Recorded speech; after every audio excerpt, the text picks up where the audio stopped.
지난 20일 낮 청주의 한 아파트 상가입니다.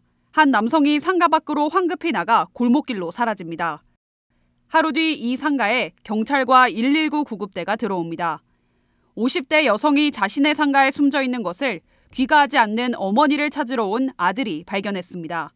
대낮에 상가에서 범행이 벌어졌지만 아무도 눈치채지 못했습니다. 저는 몰라요. 그 불만 보이지? 어두워서 안 보여, 밖에서는. 경찰은 여성의 시신에서 목이 졸린 타살 흔적을 발견하고 CCTV를 통해 용의자인 56살 남성과 차량을 특정했습니다. 하지만 이 남성은 추적을 따돌리기 위해 휴대전화를 버리고 신용카드도 사용하지 않던 상태. 경찰은 이 남성의 차량을 경북 문경에서 발견한 뒤 주변 수색을 벌여 2km가량 떨어진 경북 상주에서 길거리를 배회하던 남성을 긴급 체포했습니다. 범행이 이뤄진 걸로 추정되는 곳엔 이렇게 경찰 통제선이 쳐져 있는데요. 남성은 이곳에서 여성과 말다툼을 하다 범행을 저질렀다고 진술했습니다. 여성과는 평소 알고 지내던 사이였고 말다툼을 벌이다 순간적으로 주변의 머플러를 이용해 범행을 저질렀다고 말했습니다. 하지만 국과수 감식 결과에서는 다른 물건을 사용한 것 같다는 결과가 나와 경찰이 추가 수사를 벌이고 있습니다.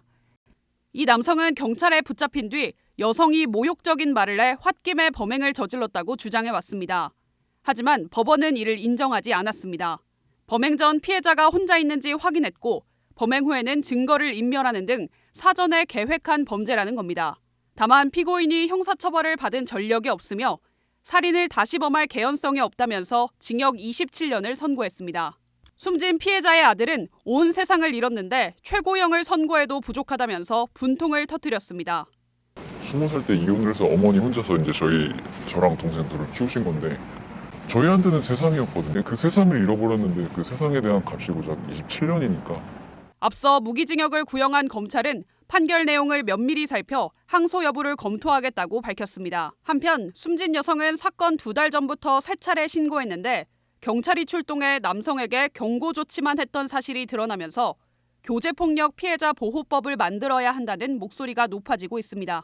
지난 7월 충주에서도 비슷한 일이 벌어졌습니다. 연인과 다투다 경찰에게 분리 조치를 받은 50대 남성이 이별을 통보한 여성을 찾아가 살해했습니다. 이렇게 연인 간 교제폭력이 강력범죄로 이어지는 사례가 잇따르고 있습니다.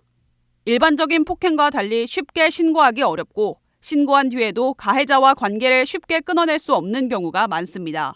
가해자가 피해자의 주변이나 성격 그리고 정보를 알고 있기 때문에 피해자로서는 가해자를 섣불리 신고하기도 어렵고 그러다 보면 점점 더 이제 폭력에서 벗어나기 힘든 경우. 지난해 충북에서 신고된 교제폭력 수는 1,789건, 1년 전보다 33%나 증가했습니다. 여성들이 살해되는 사건들이 좀 있었다 보니까 그거에 대한 공포, 내가 지금 경험하는 이게 폭력 문제야라고 하는 인식, 이런 것들이 아마 최근에 신고 건수가 좀 늘어나는데 영향을. 하지만 현행법에는 교제폭력 가해자를 따로 처벌하는 내용은 없습니다.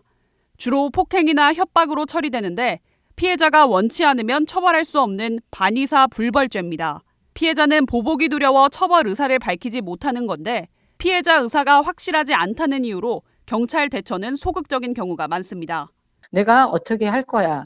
너가 나한테 이렇게 하면 나는 어떻게 죽여버릴 거야. 너 찾아가서 어떻게 할 거야. 이런 협박들에 대한 심리적으로 고립감이 생겨서 보복에 대한 두려움도 굉장히 커요. 또 교제폭력 피해자는 스마트워치나 임시거처를 받을 수 있지만 가해자에게 너무 많은 정보가 노출돼 있어 범죄를 막는 데는 한계가 뚜렷합니다. 이 때문에 전문가들은 스토킹 처벌법이나 가정폭력 처벌법처럼 교제폭력 가해자를 분리 조치하고 처벌하는 법적 장치가 필요하다고 말합니다. MBC 뉴스 이초원입니다.